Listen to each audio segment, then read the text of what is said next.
بسم اللہ الرحمن الرحیم نحمدہ ونصلی ونسلم علی رسولہ الکریم اما بعد۔ ناظرین، پاکستان میں پارلیمان نے ایک بہت اہم فیصلہ کیا ہے۔ وہ فیصلہ ہے اوورسیز پاکستانیوں کو ووٹ کا حق دینے کا۔ وہ فیصلہ ہے انتخابی اصلاحات کا۔ جب سے ہم بڑے ہوئے ہیں، میں اپنی بات کروں گا، اور جب تاریخ ہم پڑھتے ہیں تو پتہ چلتا ہے کہ پاکستان میں کوئی بھی الیکشن ہو تو کہا یہی جاتا ہے کہ یہ تو منصفانہ نہیں ہوا۔ جیتنے والا کہتا ہے کہ بالکل ٹھیک ہے، ہارنے والا کہتا ہے کہ بالکل غلط ہے۔ عمران خان صاحب ہمیشہ ایسے کام کرتے ہیں کہ جو تاریخ میں رقم ہوتے ہیں۔ یہ بات ان کے مخالف بھی مانتے ہیں۔ ورلڈ کپ بھی جیتا، شوکت خانم بھی بنایا، وزیر اعظم بھی بن گئے۔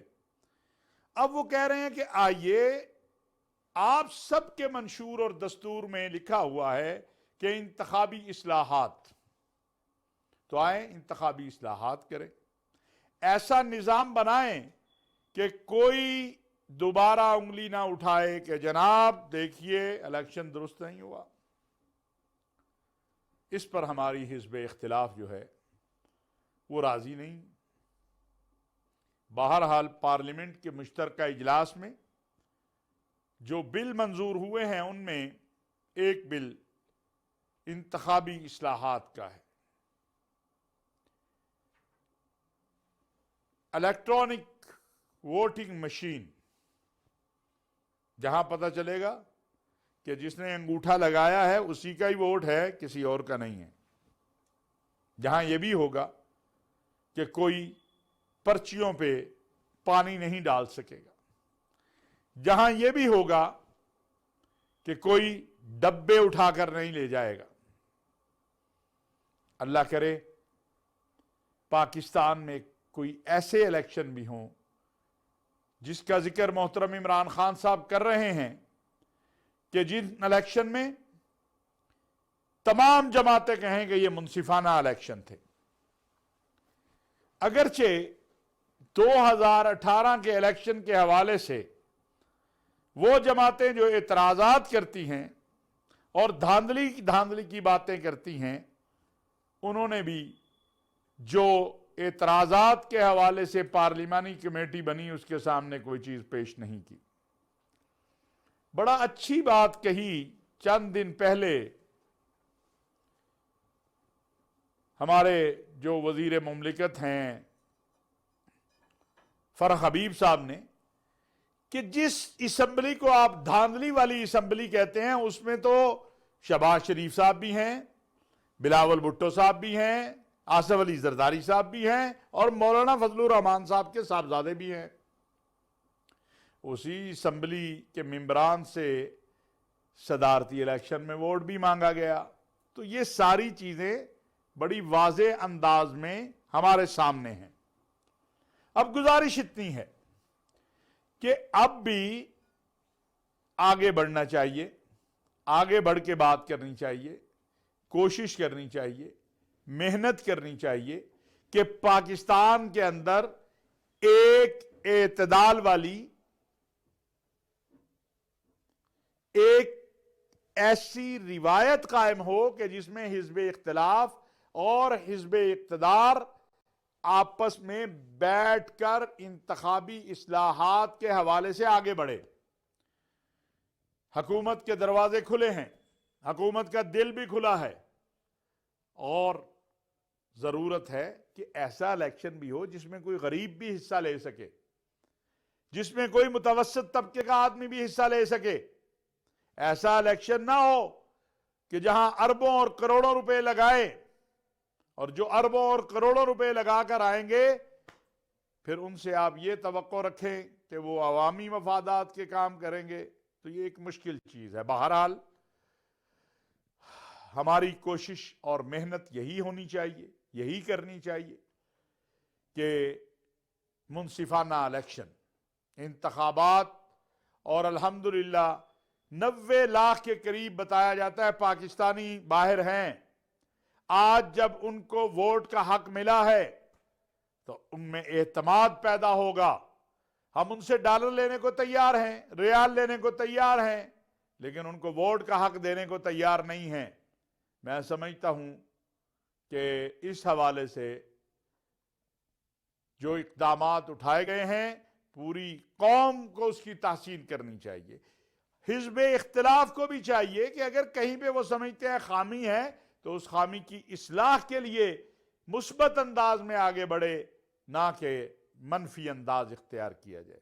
ناظرین, دکھ کے ساتھ کہنا پڑتا ہے کہ اسپیکر قومی اسمبلی اسد قیصر صاحب یا کوئی بھی اسپیکر ہو, وہ بڑا محترم ہوتا ہے. کچھ لوگوں نے جو رویہ مشترکہ اجلاس میں اختیار کیا اسپیکر صاحب کے حوالے سے, وہ بھی قابل تحسین نہیں ہے. ناظرین, اسی عرصے کے دوران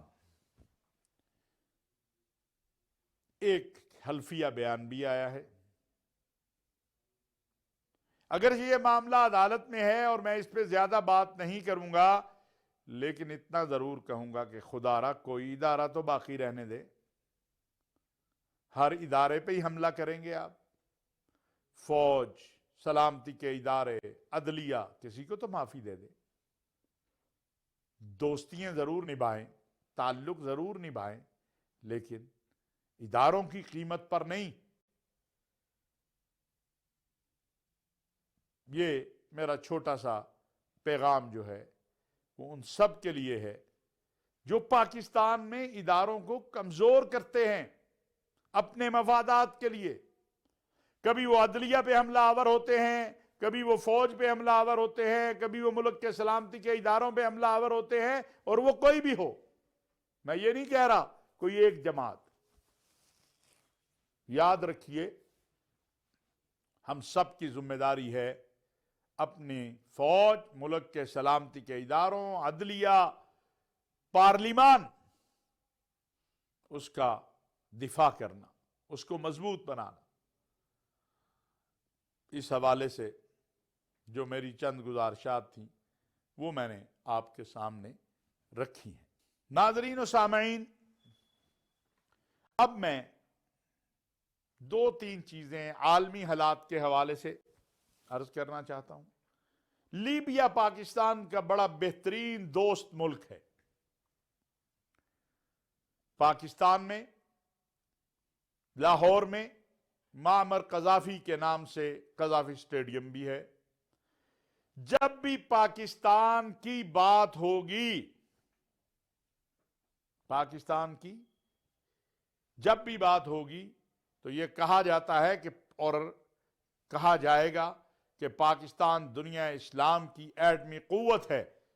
پاکستان کی ایٹمی قوت ہونے میں جس دوستوں نے, بلکہ جن دوستوں نے تعاون کیا ہمیشہ, ان میں ایک لیبیا بھی ہے.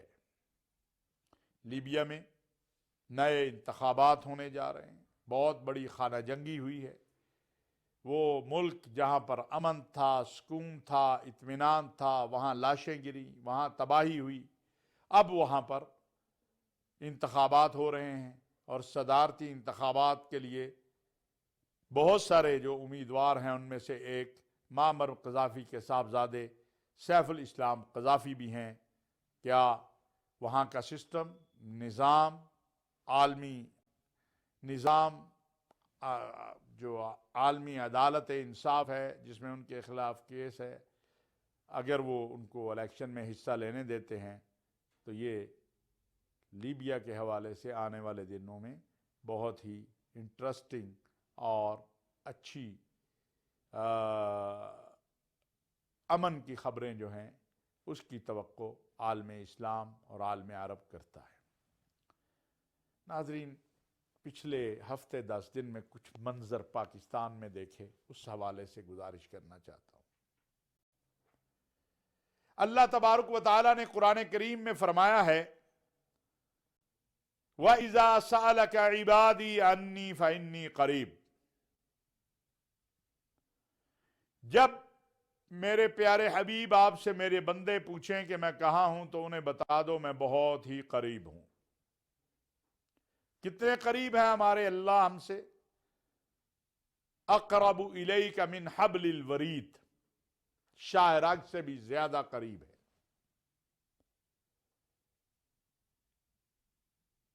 اور قرآن کریم میں کہا گیا امن یجیب المضطر اذا دعاہ، کون ہے جو تمہاری پکار کو اس وقت سنتا ہے جب تم حالت اضطرار میں ہوتے ہو؟ جب کوئی بھی نہیں سن رہا ہوتا تو اس وقت کون سنتا ہے؟ اور اس وقت تمہاری مشکل کو دور کون کرتا ہے؟ وَيَكْشِفُ السُّوءَ، تمہاری مشکلات کو دور کر دیتا ہے۔ ناظرین، شفا اللہ کے ہاتھ میں ہے، کسی بندے کے ہاتھ میں نہیں۔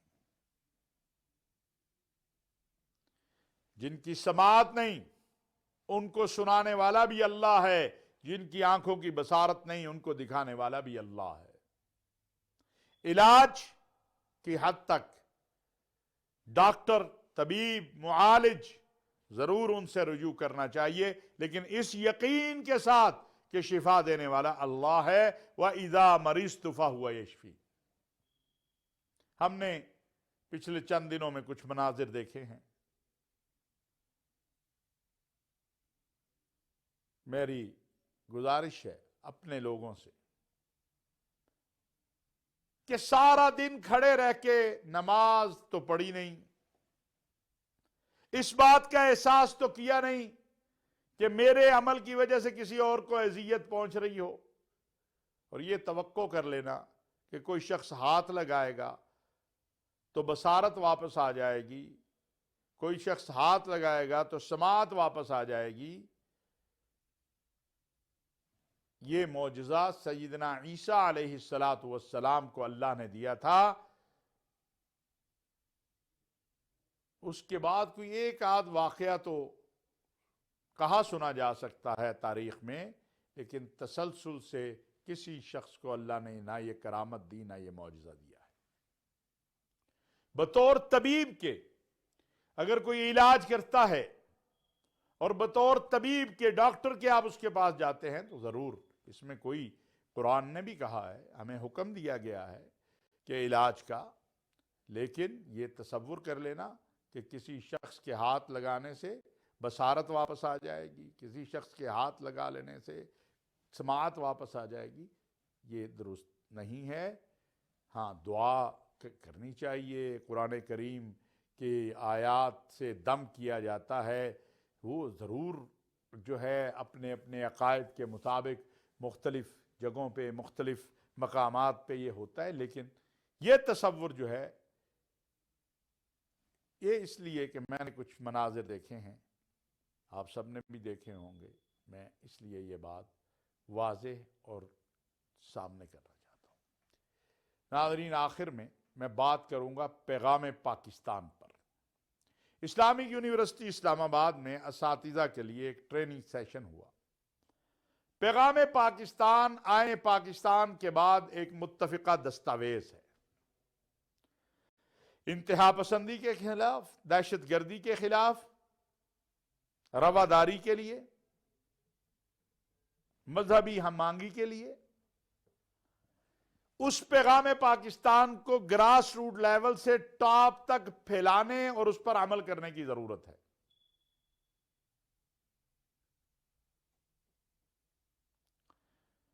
یوم رواداری بھی منایا گیا ہے۔ اس کے اوپر پاکستان میں جو سب سے اہم تقریب ہوئی وہ مسلم ورلڈ لیگ رابطہ عالم اسلامی کے تحت ہوئی، جس میں سعودی عرب کے سفیر اور رابطہ عالم اسلامی کے پاکستان میں ڈائریکٹر سعد الحارثی، اور میں بھی اس میں شریک ہوا، مختلف سیاسی مذہبی قائدین شریک ہوئے۔ ناظرین، ہمارے ملک کو، ہماری قوم کو، ہمارے دین کی یہ تعلیم ہے رواداری، اس کی بڑی ضرورت ہے۔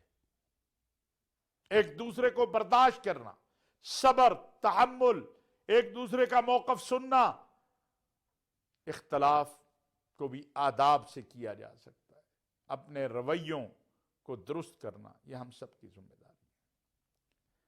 میں دعا گو ہوں کہ اللہ تبارک و تعالی ہمیں خالی ایام منانے کی نہیں، عملی طور پر عمل کرنے کی توفیق عطا فرمائے۔ اپنے مسلک کو چھوڑو نہیں، دوسرے کے مسلک کو چھیڑو نہیں۔ پیغام پاکستان بھی یہی ہے کہ جیو اور جینے دو۔ پاکستان میں رہنے والی اقلیتیں، غیر مسلم، مسلمان، مکاتب فکر، تمام مذاہب، سب کا پاکستان پر حق ہے۔ یہ پاکستان سب کا ہے۔ یہاں منفی رویوں سے، ایک دوسرے کو گالیاں دے کے، ایک دوسرے کی ٹانگ کاٹ کے ہم آگے نہیں بڑھ سکتے۔ پاکستان کو مضبوط اور مستحکم بنانے کے لیے ایک دوسرے کو برداشت کرنا سیکھنا ہوگا۔ یہی میری چند گزارشات تھیں اور یہی میں آپ کے سامنے رکھنا چاہتا ہوں کہ آئیے مل کر پاکستان کو مضبوط بنانے کے لیے مکالمے کا راستہ اختیار کریں، رواداری کا راستہ اختیار کریں، محبت اور اخوت کا راستہ اختیار کریں، ایک دوسرے کو برداشت کرنے کا اور ایک دوسرے کی بات کو سننے کا، اور اختلاف بھی ادب کے ساتھ کریں۔ یہی آج کا پیغام ہے۔